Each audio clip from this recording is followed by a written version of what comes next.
everyone, and welcome to this evening's event, brought to you by a group of people that inspire me as a teacher every time they speak, and I have no doubt over the next 90 minutes or so will leave you just as inspired. The collective you might know as the trauma-aware lawyers are not in fact all lawyers, more of that later. They are all here, however, to discuss the impact of childhood trauma and the importance of understanding adverse childhood experiences in the criminal justice system. Now, for those of you who don't know, adverse childhood experiences, or ACEs, are emotionally, psychologically, or physically traumatic events that occur in childhood that can affect an individual's behaviour in adulthood. Events such as violence, addiction, sexual abuse, and neglect, which cause children stress, fear, and loss, then lead to long-term biological consequences and health problems in adulthood. This evening, we will get a number of perspectives on it all. So where do I fit into all of this? I am simply a former engineer who is now a teacher working in Scotland, who has always believed that the three most important things in education are relationships, and yes, relationships. Now, understanding ACEs and becoming more trauma aware as teachers is absolutely key, I think, to our ability to bring out the best in ourselves as teachers and the young people we are lucky enough to teach, to make the most of those relationships I was just talking about. Now, if as a profession, we want to bring our A game to bear on the task of reducing the poverty-related attainment gap in Scotland, being trauma aware is a key attribute towards treating young people with compassion, perhaps being that one key adult, that one key relationship in their life. Now, as a profession, let's take every opportunity we get to consider the issues we face in our professional lives from a different perspective to that of a teacher. Let's look more outwardly and perhaps not look quite so inwardly as we often do. It's what makes tonight, I think, so valuable. Okay, on to the real experts now. And first up is Kirsty Giles. Now, Kirsty is an integrated psychotherapist as well as a trainer, a consultant, and a senior project manager within the Violence Reduction Unit in Glasgow. Amongst many other areas of expertise, Kirsty specialises in adverse childhood experiences and the related trauma they bring. She is also a mentor at IWIL, a mentorship programme for young people, young women rather, who aspire to be future leaders. Her perspective is one that simply demands to be heard by all teachers across Scotland. And without any further ado, over to you, Kirsty. Thank you, Douglas. Yeah, thank you so much, everybody, for showing up here tonight. I want to put a caveat in that I don't demand that my voice is heard by teachers, but you know, I'm happy to give my perspective, and I hope that you really enjoy the evening. We've got some fantastic speakers, and I'm lucky enough to also call them great friends. Tonight, we're going to talk about ACEs and toxic stress and trauma, but we're also going to talk about hope and resilience and connection, and dare I say it, a little bit of love. I feel a bit stressed just now, as what happens when we publicly speak. My palms are sweating, my heart's racing, my stomach's going in knots. And then I look around the room, and I can't see faces because you've all been told to switch off, but some of my very best friends are in this room. And I'm lucky enough to call other ones colleagues and great friends. And so when that happens in a room for me, my body starts to regulate and my heart starts to slow down and my palms are no longer sweating, and you all help me feel better. And when it comes to stress, whether that be toxic stress or good stress that happens when we feel nervous, we heal from that in connection. We don't heal in isolation. And that's why prisons aren't working, and children's care homes can re-traumatise young people, and why we believe that the criminal justice system is not good enough, because we're trying to get people to heal in isolation, and it's simply not possible. So I've got around about 8 minutes to explain the brain to you and what happens to the brain when young people have experienced difficulty and trauma. Whether I have a 5-year-old or a 95-year-old in my therapy room, what I know is really important is that I connect, I build a relationship, and I help them to understand what happened to them, which is far more important than what's wrong with them. So I'm going to use 3 animals. This is very simple, and I hope that you can take it and use it in your job, in your life, and when you're stressed, recognise how to try and regulate. So the first animal I'm going to talk about is a meerkat. If you've all bought insurance or watched telly, you'll know that meerkats, they work in packs, they're hyper vigilant, they're always on the lookout to see where the snakes are, the scorpions are, and shout at each other to say, get back in the hole, we're unsafe. And I call the meerkat Amy because this is your amygdala. And your amygdala is the oldest part of your brain, and it's responsible for your fight, flight, or freeze response. So an example when you use your amygdala is you walk across the road and a bus turns around the corner and you jump back. Your amygdala has fired cortisol and adrenaline into your body and saved your life. So it's pretty crucial for us humans. It's crucial for all animals. The next animal that I'm going to talk about is an elephant. And I'm sure you'll all remember that elephants never forget. I call the elephant hippie because it's your hippocampus. And your hippocampus is responsible for your emotional memories. So an example, when you use your hippocampus, and you'll all have been there, you have a fight with a friend or your partner or your parents, and you storm out the house and you slam the door, and you're storming down the street. And what we know about exercise is it regulates your system. It takes the cortisol out of your body, so exercise is great. And your hippocampus then comes online and says, you should have said that. And you should have said that. And your emotional memories start to recognise, what did I do last time I had this fight? And what worked? And what should I do differently? So it's a really important part of the brain as well. And the last, if you've ever watched Winnie the Pooh, is the owl. And the owl character doesn't often say much, but when it does, it's very wise. And I call this one Professor Owl because it's your prefrontal cortex, which sits at the front. And that comes online with your rational and logical thinking. So another really crucial part of a young person and an adult's brain.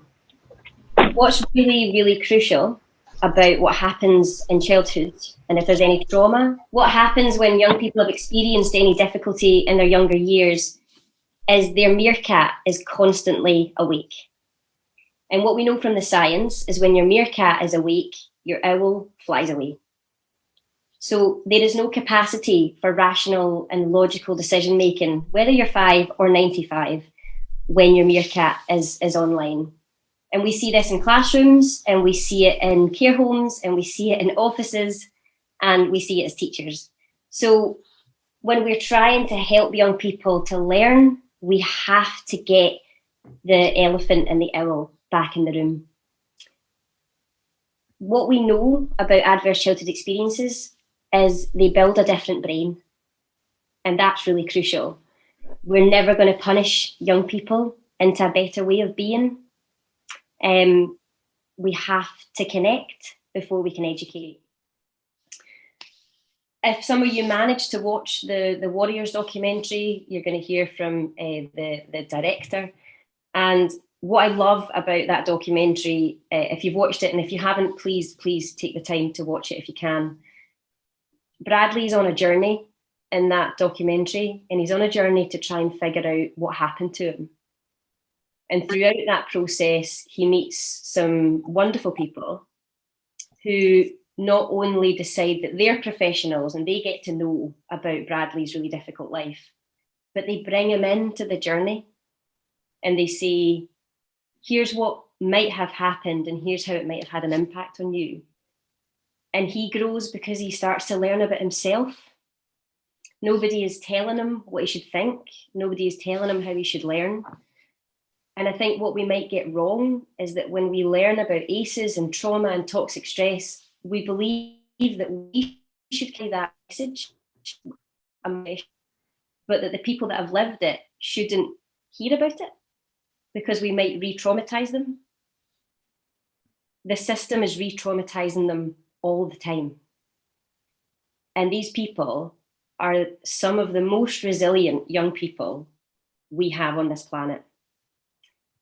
And I think that it's important that we don't forget the concept of resilience, because in order to know how resilient you are, you have to have suffered in order to know how to bounce back. So let's not forget that the young people that we're talking about now are some of the most resilient young people that we have. And they want to know, they want to understand, and we have a gift of being able to share that with them. So some key messages from me before I get told I'm over time. Connect and then educate. Health and well-being is so much more important than numeracy and literacy. You can and you will change lives if you do relationships. We have one of the lowest rates of exclusion in the UK. And at the Violence Reduction Unit, we believe that has had a direct impact on violence in Scotland. So thank you for keeping the children safe, because this healing happens in communities. It doesn't happen in the criminal justice system. So you already do a wonderful job as far as I'm concerned. We have to remember that it's what happened to people as opposed to what's wrong with them. My job isn't to diagnose and it isn't to medicate. It's just to love and to heal and to try and understand people. We know that brains can change, but they change in connection. We're not going to help people by isolating them. So we need to keep connecting. People are not born bad. Nobody gets to choose where they're born and what family they're born into. And people don't know how to do what they don't know how to do. So we can't blame parents and we can't blame grandparents. We have to all take responsibility that we all belong to each other and that it's everybody's job to have a safer Scotland. And I'm stealing a line from James because he always comes out with the best lines. Hurt people, but healed people also go on to heal people. So if we don't recognise how important this is, then we're not helping the very people that will continue to do this crucial work in our country. So thank you again for showing up, and please ask some questions and enjoy the rest of the evening.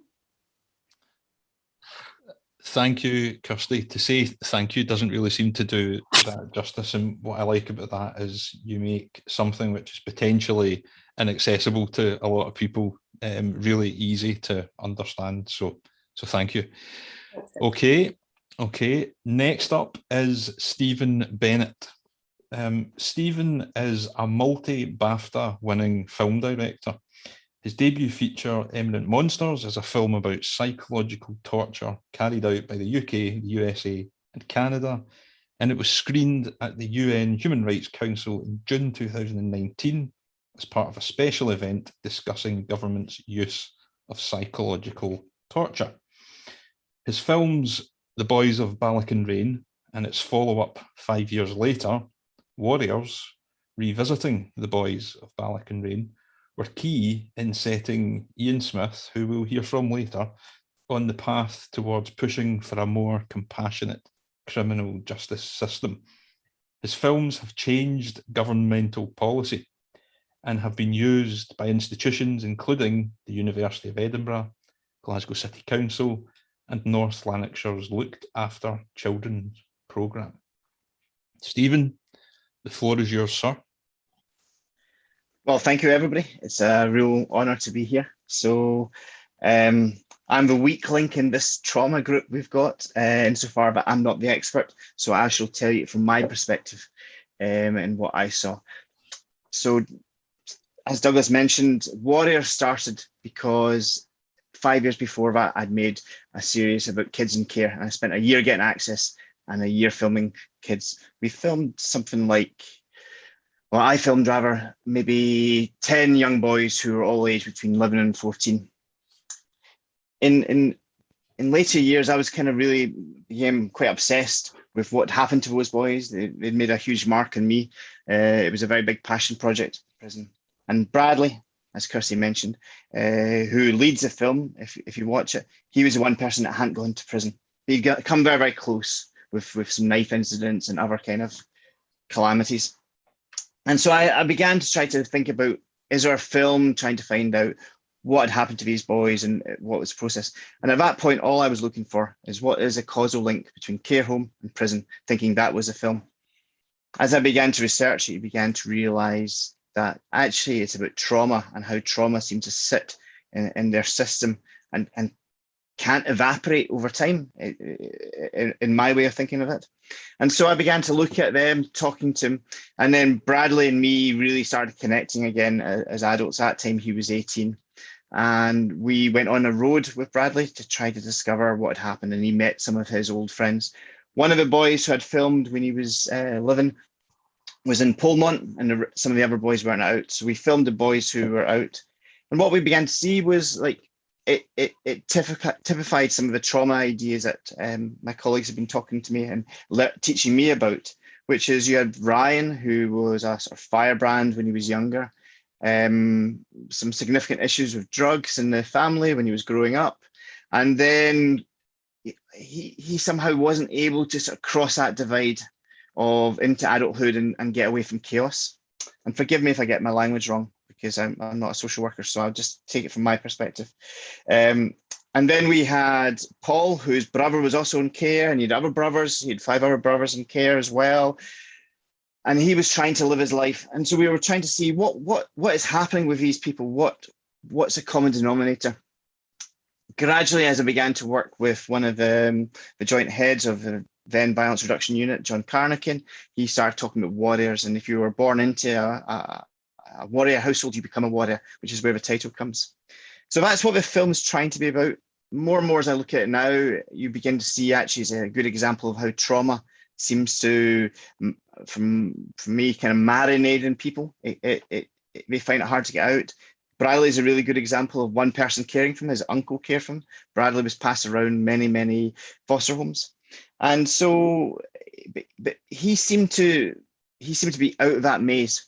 So from that we can understand now how one person is important. That's the sort of big take home for Bradley. The one person, doesn't really matter who that person is. It wasn't his mum and it wasn't his dad, but one person can actually be that continuum for him. In other ways, Kirsty made a nice comment earlier on that actually I've remained in contact with Bradley ever since. I remain in contact with all the boys. Actually, it was a passion project when I made a film, and they're still very much part of my life. So when you see the boys now, Bradley's doing very well. He's got a wife, he's got a kid. He lost his job during the pandemic, like many people, and he's making a good turnaround and working in factories at night time, trying to earn money for the family. Paul has kept his head down. This is a boy that was in chaos, and he seems to be doing okay. He sort of lives a kind of a very hermetic life.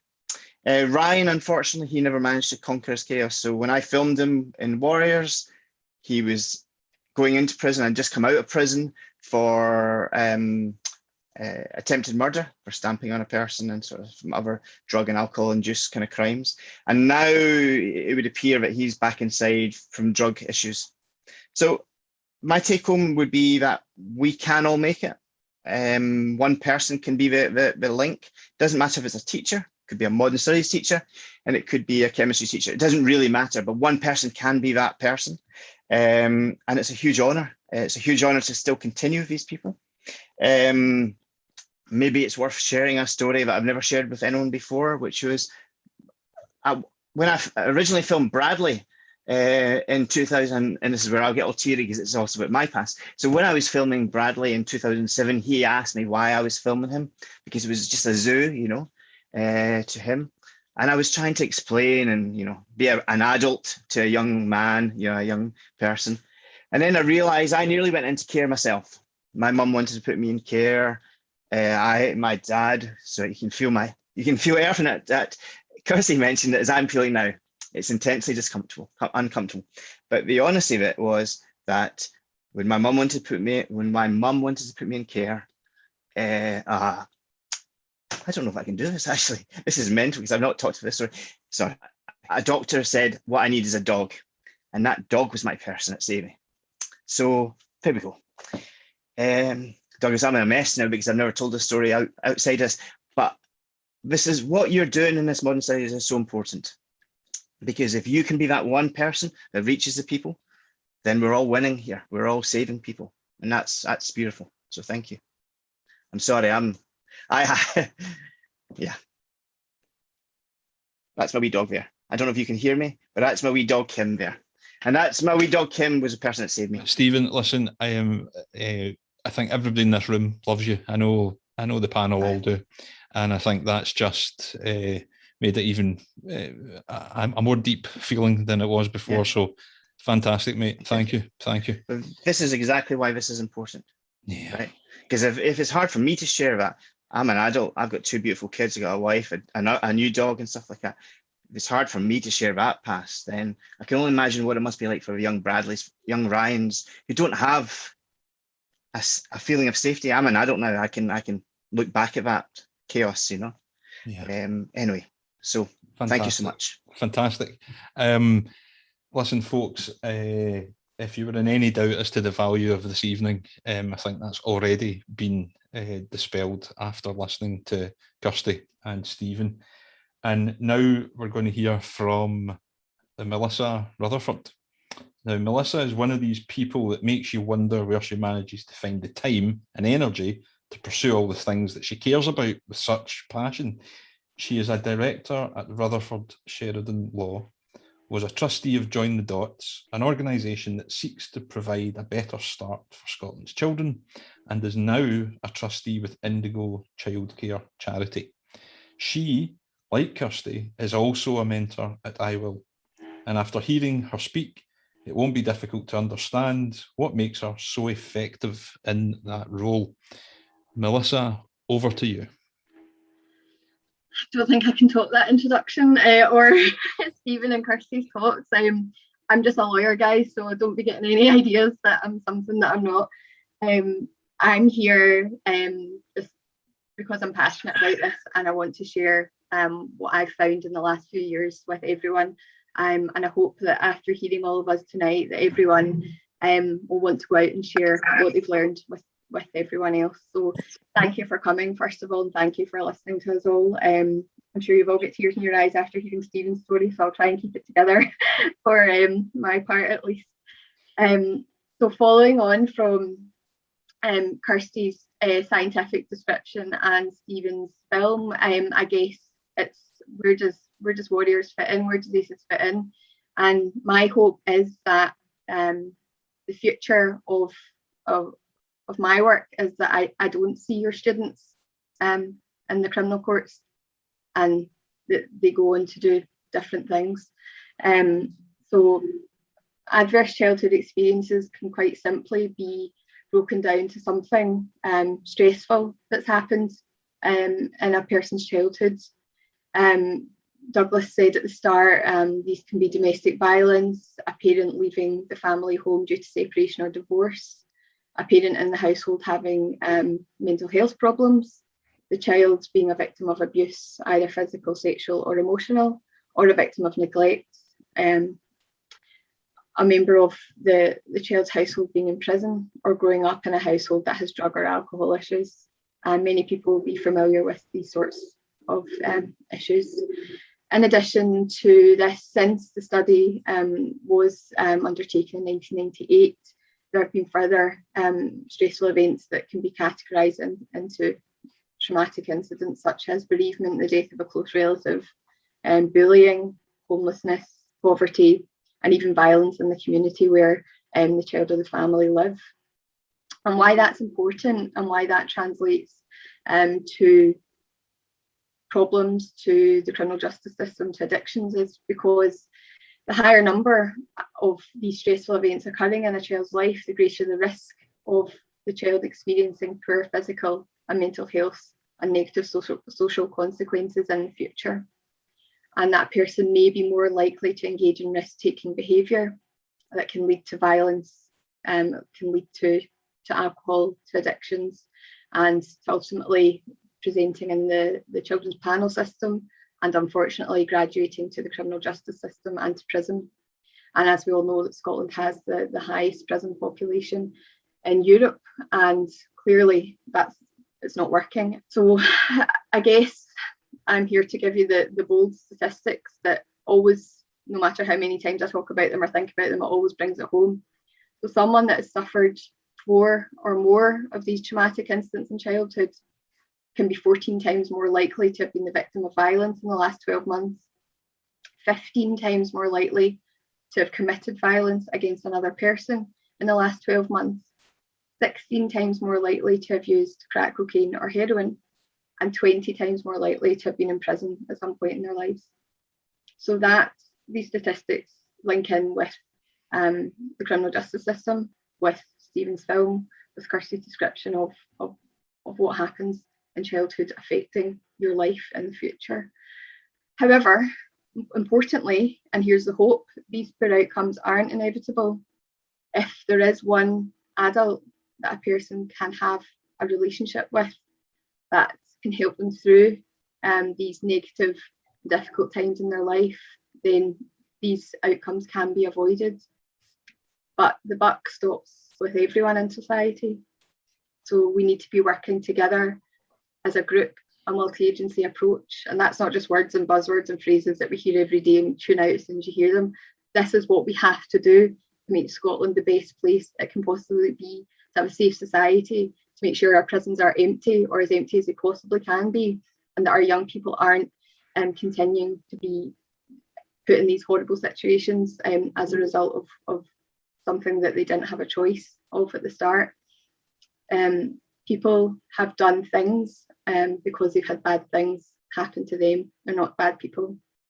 So we need to work together with health, early years, education, criminal justice system, and hopefully the dream is that maybe in my lifetime we won't see as many people through the criminal courts, and the prisons will be empty. Our job has been over the last year or so to try and persuade anyone involved in the criminal justice system, right from the law students that are coming through to be the lawyers of the future, to our colleagues, to the judiciary that are presiding over cases, to be trauma aware. Not only to be trauma aware, actually, to be actively trauma focused, and to make sure the decisions that they make over people's lives are the correct ones, and they're not just giving them pointless punishments and putting them in jail when they really need to be providing rehabilitation and giving people a chance when they've never had a chance before. So I'm going to leave you there, and we'll move on to, I think our next speaker is possibly Ian. But thanks very much. Melissa, again, thank you. And again, before we go any further, unless you're one of the speakers, please keep your camera off and also stay muted. I was almost going to go into teacher voice there, whatever that is. Straight on to, as Melissa's just said, Ian Smith. Ian Smith describes himself as a reformed criminal lawyer. There are many things that the panellists would describe him as, but as this is a family show, we'll not go there right now. What isn't in any doubt is that he is a force of nature. He is the leading trauma-informed lawyer in Scotland, Scottish Lawyer of the Year in 2020. Ian, I think the rest would agree, is our captain tonight, leading the charge towards a systemic change in how sentencing is carried out in Scotland, advocating that rather than arguing about whether we should be soft or hard on crime or simply smarter, taking far greater cognizance of the effects of childhood trauma. Now, you may have recently seen the news headlines around sentencing in Scotland, and that Scottish judges will now consider rehabilitation first when sentencing young people. Let's hear more from Ian now. Smithy, over to you. Thank you very much, Douglas, and thanks for my colleagues who have stood by us throughout. And I'm glad to be here with you all, and thanks for showing up. Teachers, about 3.5 years ago, when I started doing talks along with various people in West Lothian, we'd go around all the schools with a film called Resilience, which had a massive impact on me, telling me in detail about the science that Kirsty has told you about tonight. And I remember on more than one occasion, I've spoken to Douglas about this before, that one of the teachers, but more than once it happened, but on a night said, I can tell you now who your future clients will be. And I know Douglas is furious about that when he heard that, but it's happened to me before, because the teachers are saying, I can tell you who's going to become a criminal. So they'd labelled that child because that child, in their view, was going to be disruptive or was causing them trouble. And it made me realise that that's effectively something that judges do and see, and social workers and other people who don't understand what's happened to people on their own life's journey would write people off. They used to say about some of the clients I would deal with, who I was trying to help over and above them doing stuff in court, they would say things like I was wasting my time with them. And the other thing, common thread, as Melissa says, this is really all our jobs, because some people would say to me, that's not your job. So one social worker said to me, I walked about 10 metres. It was no big deal. I walked this boy to the front desk to get housing. And the social worker said, who do you think you are doing that? That's not your job. And I said, yeah, you're right. It's your job. But do you know what? While you're not doing it, I'll do it. So this thing that Melissa's telling you about, and what the guys are telling you about, is really, it is a team effort. So everyone, a teacher, whoever it is, can make the difference. So for me, when a teacher's telling me, I can tell you now who my clients are, I would be saying to them, I can tell you now that you can stop that or influence that outcome. And I genuinely believe that.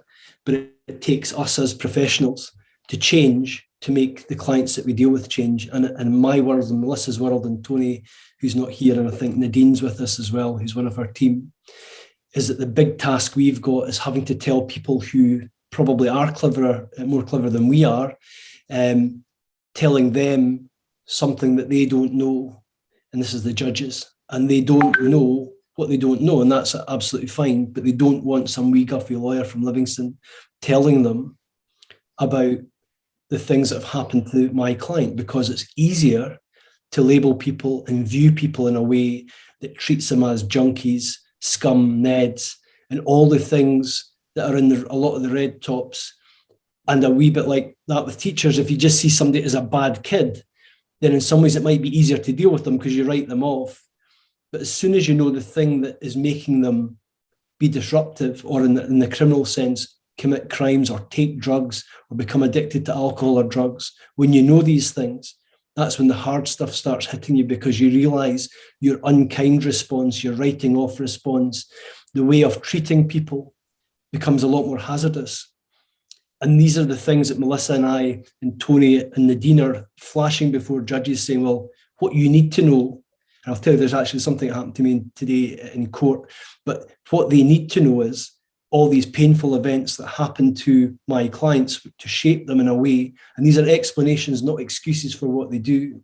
But once they know these terrible truths, for example, sexual abuse, neglect, other harms, bereavement, various things that happen to a client in the criminal context, and it's very difficult then to be hard on that person.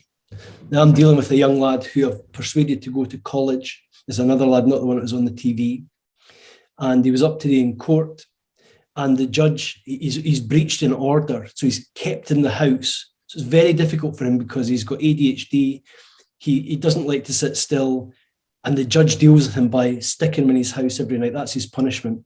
And he fails quite a lot because he's half an hour late, or he's got various excuses. The dog's eating his homework, or the bus was late, or his chain broke off his bike. He's given it all.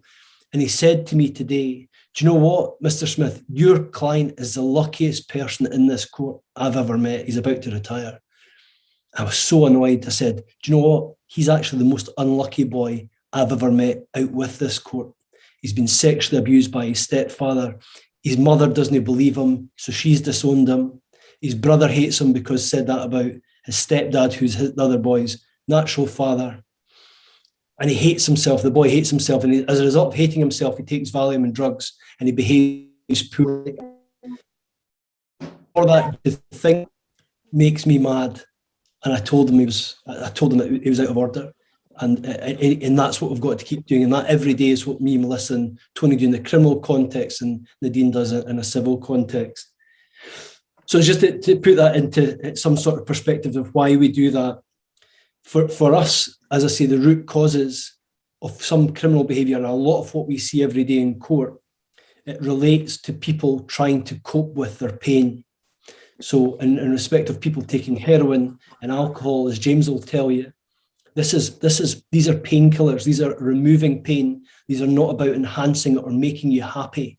I don't know many clients that take heroin or are addicted to alcohol who are happy people, and then we take these substances, it makes them happy. It just makes them less sad. And again, how to view people. Douglas's quote that he often uses, Shankar, better watch how I say that in case it upsets the kids, but he talks about if you see a child differently, see a different child. That's a great quote, because that's what I do with my clients now. I never treated them like junkies or scum, but I didn't look behind the difficulties that were going on, and I now understand what goes on with a lot of what I see. And again, for the modern studies pupils to understand about crime and punishment, for me, for doing this for 30 years, that people are looking at it all the wrong way. Because when we're looking at crime and punishment, as Kirsty says, you cannot punish people into a better way of being, but you can love them. Strange thing for lawyers to say, but you use that word, or be compassionate, or be empathetic, or be understanding, and provide a more hopeful response. Because I can tell you now, everyone going in and out of jail all the time doesn't work. There's nothing smart about it. But focusing away from punishment and retribution is the other hopeful aspect, which is repair and rehabilitation. And one little seed of hope, the judges and the Judicial Institute and the Sentencing Council have watched Stephen's film. They've listened to what we've all had to say. James as well, they're particularly interested to know what can make things better. And probably by next month, they're about to bring out new guidelines in respect of young people. And they're doing that because it reflects the science. They're going to try to repair people. And I don't particularly like using that word, but they look to think if you're under 25, then there's some hope.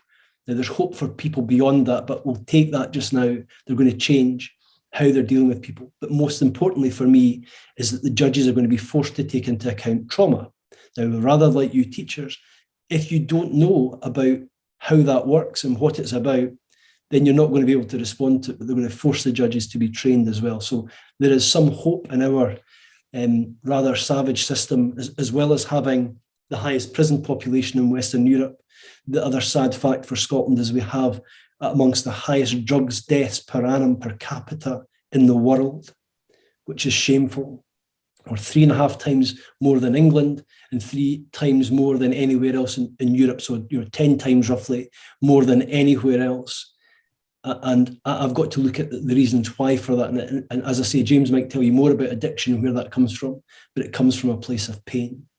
And that's why we're doing the wrong thing. Criminalising addiction is madness. It's madness because we're providing punishment for something you're not going to help people with. I'm not saying my clients don't care about being punished, but it's not going to help them. And it doesn't deal with repair. So again, modern studies students, just be aware of that. It's there's a huge amount of science behind it, but recidivism isn't cured by constantly incarcerating people, putting people into jail. It just doesn't work. I've got a few stories which I was going to share. I'm just conscious of time. James is going to speak as well, and we're going to have questions. So I'll just leave you with one example about timings, about what you do and when you do it. And there was a judge who served on the bench for 18 years in Edinburgh. She's a very nice lady, incidentally, but just by way of explaining the story. And on her first day as a judge, she decided that she was going to take an interest in people. And there was a young girl who had gone through her court, something minor. And then for the next 18 years, the girl went in and out of her court, went in and out of jail, was stealing, was being violent, was being abusive, was addicted to heroin, maybe addicted to cocaine, and all of these problems. And on her last day as a judge, 18 years later, she looked and saw the back in this case she did. And so she decided to get down from the bench, and she took her wig and gown off. And she hugged the girl because she wanted to let the girl know that she cared about her. And a talk rather like this, and you guys can ask us difficult questions all you like, that's fine. James lives off difficult questions. The rest of us will hide behind him when he gets a really difficult question. But I put my hand up and I said, can I ask you something, Judge? And she said, yeah, you can ask me anything. And I said, what do you think the girl's life would have looked like if you hugged her the first day rather than the last day? And she looked annoyed, but then she asked me, well, what do you mean by that? And I'm saying, well, why do we wait for someone to spend 18 years in the justice system before we think we should be kind to them, before we metaphorically give them a cuddle? Why don't we do that now? Why don't we do that when they're in nursery school, when they seem to be disruptive? Why don't we do that when they're in third year and seem like wee shites, and that we care about them and we know that they're distressed? Why don't we do that when the Justice of the Peace Court, having stolen something or started taking cannabis at the age of 10, or cocaine at the age of 13, or alcohol to excess at the age of 14, or sniffing or smoking heroin, or worse, injecting it when they're a bit older? Why do we want to view people in that way, as that they are bad, rather than that they may be sad with things that have happened to them? So that's a massive impact for all of us here that are speaking to you. That's why it's affected us so much. And we want to do better things, and we want better things throughout every system. So there is a buzzword, trauma informed. People want to be trauma informed, but we live and breathe it every single day when we do our jobs. And we try to make people's lives individually better and systems better. And we will keep plugging away at everything we're doing, and we're more than happy to ask and answer questions. But you're very privileged to hear from your next speaker, who Douglas will introduce just now. He is the captain of our team. I'm the sub. Smithy, that was fantastic, absolutely fantastic. And like I said at the beginning, what a wonderful opportunity this is for us as teachers to get these different perspectives from different professions from out with our own. And yep, like Smithy's just said, last and by no means least is James Docherty. James, and I've used this phrase to describe him before. No, not that one, James. James is one of the most well-kent faces in Scotland in relation to adverse childhood experiences and how they relate to Scotland in particular. He works with Community Justice Scotland as a community justice advisor, helping individuals who have committed a crime and their families to help them break the cycle of reoffending. He also works with the Scottish Violence Reduction Unit as a development officer, working around gangs, families and communities, mentoring people with convictions who are looking for a new start. It is James' lived experience which informs his professional practice around navigating both the care and criminal justice systems. James, it's all yours. Thanks, buddy.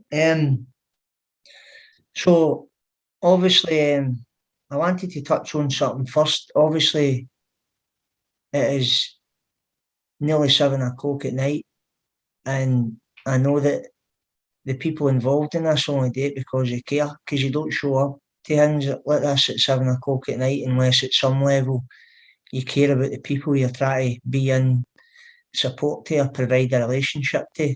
And I'm acknowledging that because that's what I do in my own personal life. Like, it isn't a role to me, it isn't a 9-to-5 position where I show up and try and provide what's missing in people's lives. And that's why I've spent a long time trying to use my own experience and also give voice to the voiceless, the powerless, the easily despised and the otherised, the people who we leave on the margins, and try to give them voice and put to words and emotions their experience. I wish I could get them up beside me to do it, but they're my greatest teachers. Everything of a value that I've learned in life comes from the people that I work with every day, and I work with survivors every single day, young and predominant and one who have experienced horrors that you couldn't imagine, and as a consequence they throw that pain back out into the world, and we punish them for it because the adaptations to the trauma they've experienced don't meet social expectations of behaviour. And Ian alluded to some there. He says the clever people, like the judges above them, they need to teach them. I would challenge that and say they are the clever people, because if they were that clever, then we wouldn't be asking them to look at this from a different angle. They would have worked it out already, and we wouldn't have one of the worst recidivism rates in the world. While we try and incarcerate our way out a trauma problem. So they're no clever, Ian. and I hope I get to say that to them one day, because if they were that clever, they would have worked it out by now. So where I believe it needs to be worked out is early years. Like, I work with people who, well, there's a guy, Frederick Douglass, I think his name was, who had a quote that said that it was easier to build strong children than it was to repair broken men. I don't like the word broken. I prefer the word wounded, because wounds can heal. Broken implies that it's just fixed and set and it can't be repaired, which I know is not true. And I believe that teachers are a massive part of that. That's why I call teachers social architects, because my wee 7-year-old's in here, right? And I said to her, I've got some work to do, darling. Could I ask you a favour? And she says, of course, Dad. And I said, can you be quiet for a wee while I'm online? Because it's been recorded. She went, I'll try my best. I'll try my best. That's it. And for a good part of the working day, I honed the loves in my life out of the school system. And I like to think that I'm handing them out to social architects. And I like to think that, I don't even like to think it, I know it. I know I'm handing them out to some of the most compassionate, caring, loving, emotionally available people on the planet.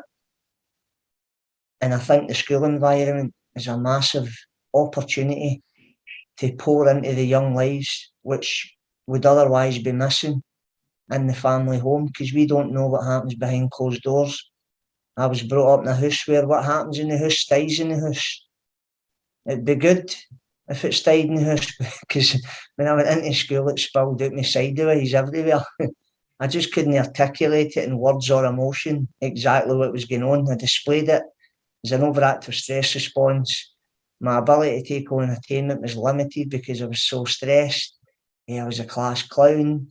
I was quick-tempered. I was known to go for 0 to 100. It was written in some of my reports. It goes 0 to 100 just like that. And the school didn't understand trauma at the time, because I never went 0 to 100. I was already sitting at about 60. I just went 40. It looked like 0 to 100, and the school didn't know how to contain it. And the best they could do at the time was social exclusion.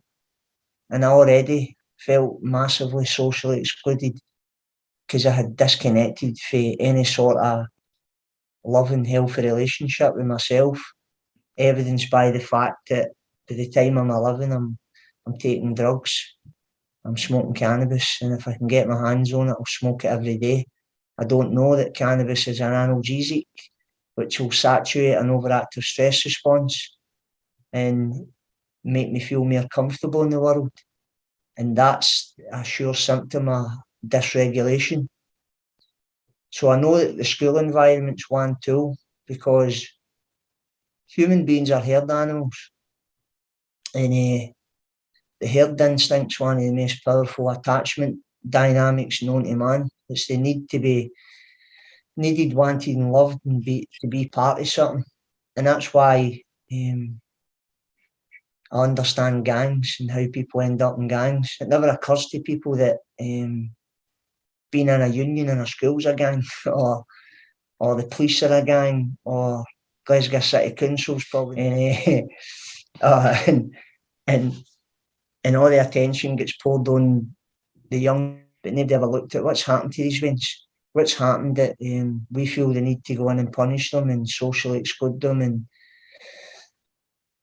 and basically create the conditions that unwittingly exacerbate their trauma. Because, and I say that up in capitals, that it's done unwittingly, because I don't think for a minute that the police or the school system or the social work system or any other practice and process wittingly goes in with the idea of we're going to re-traumatise these veins, and we're going to do it to such an extent where their capacity to form and maintain healthy relationships is going to be limited, because we've become an extension of the relationships that have wounded them in the first place. And that's why authority-based organisations are a massive trauma trigger for a lot of young people, because of the experiences they've had when they were young, all the way through a lot of your systems. And it leaves a lot of scratch in their head. For example, I work with young people, and one of the young boys I work with recently overdosed on street Valium, and having to visit him in the hospital on Friday. This is a kid who lost both his parents at 11 to drug overdose, so you can imagine the neglect and what went previous. I'm not going to get into the detail, but it would bring tears to your eyes. And he's one of the loveliest, kindest boys I've ever met in my life. But when you put a drink past his lips, he becomes disgustingly antisocial. People don't know how to contain it. And you're just looking at this wee boy thinking, we failed him when he was young, and now we fail him while he's a young adult, because we don't know how to socially prescribe the relationships he needs, and he's cycled into chemical dependency. And because of the nature of the addiction, and the trauma, it just feeds in a toxic loop. The need for relief for the pain he's in feeds the obsession to use drugs, and that loop just keeps him in this cycle to the extent where he probably might not make it. But we show up anyway, and we continue to show up. And I think we collectively, as a system, especially the school system, given that I'm speaking to a lot of teachers, need to understand that drug addiction is an attempt at a solution. It just presents as a problem. And when young people are experimenting with drugs in school, you'll probably see it. They'll be in the smokers. You've probably noticed yourself that there was, when you were younger, there was some of you that experimented with this, tried a wee bit of that, took a wee drink of this, and you never became addicted. You were able to stop or moderate with sufficient reason. But there was a small percentage of the peer group who were unable to stop or able to pull it off. And what started out as probably a bad choice became probably the best choice that they could make at that time, because they took something that helped them emotionally regulate, calmed down their stress response. They kept doing it and doing it. The chemical hook took hold and sucked them into addiction. And I'll finish with this. I remember at one point I was going to go and work in addictions. I've got a special interest in recovery, actually, and I was going to go and work in a recovery field. And I remember speaking to a woman who's now in her 80s. She must have been late 60s at the time. And she says to me, she used to be a school teacher and she works in a rehab. And she said to me that she could tell the children in her school who were going to end up addicts or alcoholics. That's what she says to me. And I remember going like to her, why did you know they ate? Why did you know they something? I mean, I don't look at my veins and think she's a wee addict in the making. And if I did, I'd know there was some suffering happening, that I needed to provide the relational buffers and create the conditions that allowed her wee brain to fulfil development. I would try and create that or find a way rather than wait. Because for me, rehab, addiction, the justice system, it's the ambulance at the bottom of the cliff. Why are we waiting to people off the cliff before then this? For me, the early years is the biggie. That is the biggie. We get the early years back right, then we can surefire be certain that we'll doze down a lot of the social dysfunction they see in our culture. So thanks for showing up. I'll continue to show up and just need to keep plugging away and doing the best we can. And as school teachers, you'll probably never see the fruit of your labour, but you need to plant the seeds anyway. And every chance you get, water them, nurture them. You might never see it, but we've got to do it, haven't we? We do it with our own wains, so why know the wains that are crossing our paths every day? Thank you. James, thank you. I was hesitating there slightly because I can't really, to say thank you doesn't really feel like enough. And before any other questions perhaps come in for all of you, James, for you obviously, now you're in a room full of teachers, so maybe you feel you have to say this, but you seem to hold teachers in quite high regard. Yet your own school experience, it wasn't great. So at what point, where did that change come? Why did that change happen? Because I realised that, so remember, so I went to a Catholic school and they just banned the belt and they used to leave us outside the classroom and hit us with the Bible and I remember being conflicted because it was the RE teacher that would hit us with the Bible and then teach us about the love of Jesus in the next class, and I would be like you just hurt me with his book. That's not very loving, is it? Because I was always a clever wee boy, but I started to realise through my own healing journey that when you start to heal your own trauma, you start to realise that people were trying their best with the tools that they had. And I believe in the compassionate nature of human beings. Don't get me wrong, I don't suffer fools gladly. Douglas, I'm quick to challenge some if I think there's some form of injustice. Seems to run in my boy as well, he's got it. And I remember, so there's a famous story, right? And I'm not religious or anything, but there's a truth in it. And it's a really fundamental human truth. When Jesus was on the cross, he says, "Forgive them, Father, for they know not what they do." He was basically letting the world know that the people who were crucifying him thought they were doing the right thing at the time. So they were living out their state of powerlessness and the human condition. They'd been conditioned into a way of being that they thought it was okay to put that guy on a cross. And at one time, the school thought it was okay to hit wains with belts. Until other information and evidence came along, it swept it aside, or people stood up and challenged it. And I think that's what's happening now. So that's why it's dead easy for me to move to a place of forgiveness and compassion. But also, we're still accountable, as in, and I say this all the time, Douglas, if people wanted you to talk nice about them as well, then they should have treated you better. And when I'm telling a lot of my own experience, I'm leaving about 60% of it out because I'm always protecting people as well, because it doesn't help me in shame. I can't ask the school system or the justice system not to shame and disgrace people and judge or any of that stuff if I'm not practicing it myself. Otherwise, I'd be a hypocrite. And I've had a long, hard look at my hypocrisy over the years. Yeah. No, thanks for that, James. Absolutely brilliant. Before I share one or two questions with the panel, I'm not going to, I wouldn't want to name check them and embarrass them like that, but I think it says much that my own particular children are in great hands, because I know for a fact that one of their teachers is in here right now. He knows who he is. We've never met. I'm sure we will after this. And I'd say thank you to you particularly, but to all of you who have come along tonight. Thank you. Now, one question here. This is from Amanda.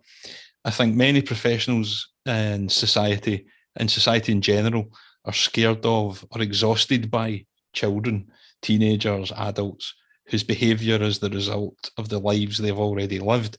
How do we convince more people to be part of the solution rather than cheerleaders for the status quo? And that's for any one of the panel who would wish to take that one. Can I answer that quickly? Please. So I totally get that. I think you need demonstrations of highest form of proof. And you need to go ahead and do it yourself and start telling people this is what you do and demonstrate the evidence of that. Because I'm like Amanda, I'm fed up talking about it. That's my truth for me. I'm fed up talking about trauma, adverse childhood experiences, trying to convince people to do the right thing by children. And I'm at a place where, even in my own professional life, like, I'm just back to being a practitioner, and I'm slowly pulling myself away from the trauma and ACEs arena where I'm talking about it all the time, and making a demonstration with the young people I work with, and in the hope that it'll catch on and people say this is what you do. I'm a practitioner at heart anyway, and I think we need to create the environments and provide the relationships that we know works, and that's what will convince people. Sure. Anyone else? Thanks, James. Anyone else? Any of the other panelists got any comment to make on that? There's a few other questions coming in. Here's less a question, more a comment, which is fantastic, from Jerry. And Jerry said that for children to become resilient, schools need to provide an environment where they feel safe, comfortable, and know what to expect. Absolutely. So that their stress response systems can gradually become more regulated. Absolutely well said. So here's a question specifically for you, Kirsty. In advanced higher, we discuss ACEs. This is from Marissa. In advanced higher, we discuss ACEs. What advice would Kirsty give to us when discussing or teaching this content? This year, it has triggered one of my students, but I think it is valuable to discuss with students, but I'm wary of how I'm teaching it. Great question. I seen a question above that, just asking about any colleagues that are involved in schools that maybe don't get the ACEs thing or are a bit more reluctant, and I think my answer might tie in. So one of the things that we get afraid of as professionals is vicarious trauma. So dealing with people that have experienced trauma, whether it be children, young people or adults, the staff members becoming stressed and traumatized as a byproduct of that. And that absolutely happens. We have to make organizations trauma responsive. And if we have a whole systems approach from the top down and the bottom up, then we call that middle out. If we don't recognize that the well-being of the people in that organization is first, then we can't ask them to do more. So what we tend to do with the trauma movement at times is we say to people like teachers and social workers and anybody in health and social care, we say, show up more, be more vulnerable, be kinder, be more compassionate. And these, I mean, you guys know, these are the teachers that are sometimes violence happens towards them, and children can be really, really hard work. What happens if you trauma inform an organisation and you change the policy and the practice is the organisation experiences vicarious resilience. So you start to celebrate successes. You start to recognise when a trauma-informed approach has been adopted by the school that the children are easier, the children feel more safe. It's really hard to have a school split down the middle where half the people there are trying to get on board with a process that we know works in the long term, but short term, change is really difficult. Change causes stress. And so thinking about, Marissa, how to do that, first and foremost, like we've all talked about, it is about the strength of the relationship. Pick the right people to do this kind of work. And we've been asking young people that do and don't engage in school about healthy and unhealthy relationships in a separate project in the VRU. And they're saying that they would like to handpick the teachers that spoke to them about healthy relationships. Because until they feel safe and that they can trust and they know a autonomy in the decision making, won't disclose, and they'll keep everything down. And I think that we have to have a process in place, because children will re-experience difficulties when we talk about ACEs. Sometimes the way to go about it, if they're old enough, is to talk about softer things like attachment and love and a healthy household. If we go in big guns with adverse childhood experiences, it's quite a deficit model. How do we move it to a strength-based place? How, some of the questions I'll ask young people to start the conversation and build the relationship is, what do we need when we're young? And I could do a whole session on that. What does it mean to be a girl? What does it mean to have friendships? And so you're laying the foundations of what might become a difficult conversation, but in that you're doing the relationship. And that bit's really crucial to when young people understand ACEs and trauma. And you let them process. You say, I'm here and my door's open. And if this brings anything up for you, then I will be here. And whatever you say out with risk will remain confidential. And mean that. Don't make promises that you can't keep. Because young people that have experienced this kind of trauma are some of the most perceptive young people on the planet. They can smell authenticity off of you. So mean what you say. Kirsty, fantastic. And there are the question that came in just before that Kirsty referred to there was from Stephanie, and I think largely it's been answered. But I'd like Stephanie's question to be read out anyway. Inspiring everyone, thank you so much. What advice do you have to embed a relational-based approach into a workplace where colleagues may not have the same ACEs knowledge and or may be reluctant to take on this way of thinking? If anyone has any particular comment to make on that, great question.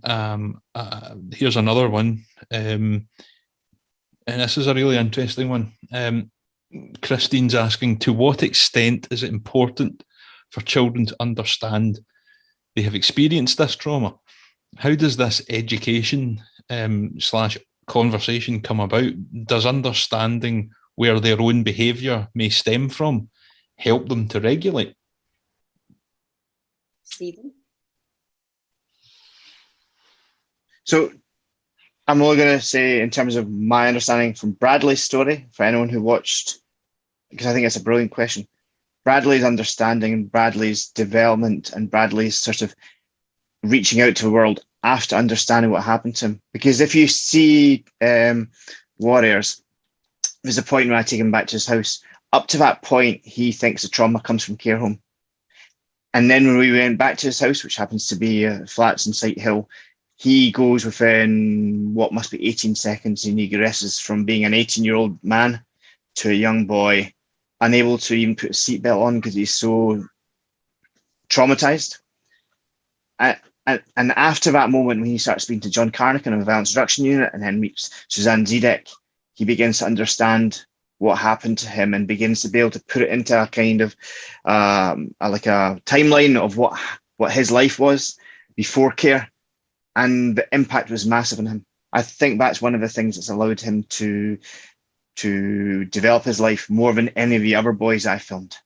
So that's my understanding. These experts will have a better understanding, but that's what I believe. I think it's so important that they understand what happened. Yeah, I'd agree, Stephen. I think it's absolutely crucial. And one of the really important aspects of this is watch the language that you use when we're speaking to young people or parents or anybody. We don't have to say trauma. We don't have to say adverse childhood experiences. We can simply discuss or explore. I wonder if you got everything that you needed when you were young. And I wonder if there were enough people around to help you feel big feelings or emotions. And I wonder where you went when you were sad. And we are walking alongside young people whilst they try and understand that what happened to them is far more important than the way that they behave now in and what we would tell what's with them. Language is crucial, and what you do in that language is you become a curious idiot, I always think. So you're just trying to figure out, and it's always different for every young person, but we can't dive in with a really scary language that we use as professionals and adults. We have to make the platform really safe and help young people to understand that maybe they didn't get everything that they needed, and maybe that's had an impact, and maybe now we can look for other adults that can give them that. Because let's not forget, children are the most forgiving humans on the planet. Regardless of what's happened at home, 80% of children that run away from children's care homes run home. The police are constantly trying to bring them back to the care homes. We are born to attach and connect, and we do that to our parents, regardless of the harm. So the last thing that we want to do is shame them and shame their parents, because then you break the relationship. So just be curious and help them, and you'll see it in Warriors. Stephen does a beautiful job of showing how Bradley goes on that journey. Nobody, actually at one point a professional does say to him, which is one of my favourite points of the film, she says, what does it feel like to be in a house or a room where there's love and you didn't experience that when you're younger? And Bradley shoots back and says, I don't agree with that. And I don't think that's very helpful. And therein lies the problem. We don't have the answers. All we can do is stand alongside a young person and say, am I safe enough to hear your story? Otherwise, we're in judgment. Thank you. Okay, so we've got a little bit of time left. Something for everybody to reflect on, if I may. These are not my words, but I would really like to hear the teachers in the room, their thoughts on this. Maybe this is something you could turn into a poster and put up in every single school across Scotland. It's just a statement. In this school, we are trauma informed. We connect before we correct. We stay curious, not furious. We understand behaviour as communication. We believe in co-regulation, that children regulate off the adults in their lives. We think, can't, not won't. We empathise when someone is flipping their lid. We believe in restoration, not punishment. We believe that relationships buffer stress and build resilience. All of us need one another always. Resilience means we see you, we hear you, we are with you. So, yeah, how about we try and get a form of words just like that across every single school in Scotland? Why not? Okay, so one or two really just comments. Thank you so much for this. I keep going to type a question and it's answered along the way. So I'll just offer a very genuine thank you. And here's a statement from James, James himself. The great British child psychiatrist D.W. Winnicott said that fundamentally two things go wrong in childhood. One is when things happen that shouldn't happen, and then there's things that should have happened but didn't.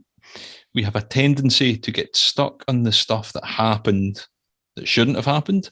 Don't get trapped in that happened. Provide what is often missing: safe, stable, emotionally available, nurturing relationships. That's what shapes the human experience. It's all about relationships.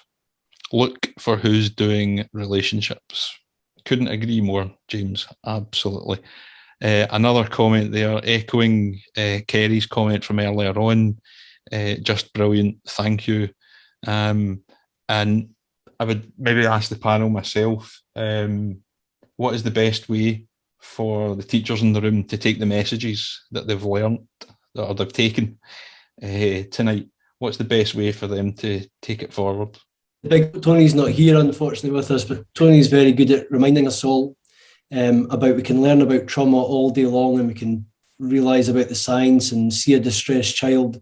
But the critical part, as Kirsty and James will tell you, is actually how we respond in terms of the relationship. So you could know about this all day long, but if you don't change how you do things and what you do, that for me is the biggest difference. That would be the take home for all of you, if I were you, is what is it you're going to do to change what you do? And I think that's critically important. I'll give you a very quick example. Clients at court, they're already stressed because they're at court, they're worried about their liberty, and you can see them get more and more anxious. And sometimes they'll blow and they'll tell you to F off. And historically, my response would be to give back in kind. Who are you talking to? I'm a solicitor. I'm not going to tolerate this. And now I just say, well, I'm going to come back and speak to you in a couple of minutes. And I literally toodle off. And I don't confront them. I don't make it worse for them. And by the time I come back, nearly always, they say, I don't know what happened there. And obviously, we do know what happened, which is he couldn't regulate and he lost his temper.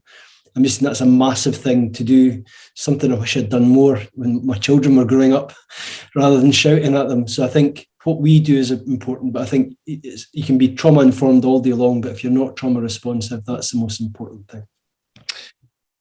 Okay, a couple of more comments, really, and then I think Smithy's maybe got a little story for us to bring everything to a close. Again, thank you very much. A very thought-provoking and at times emotional session. Absolutely. This is from Lindsay. Extra thanks for welcoming me into the session as a college lecturer. It has given me much to mull over. And here's one from Paddy. Thanks a lot to Douglas and all the speakers. Inspiring words and a reminder of why we do our job. That's it. A reminder of why we do our job. I'll try to read a few more, but it's jumping around an awful lot. Fabulous trauma responsive teacher here now.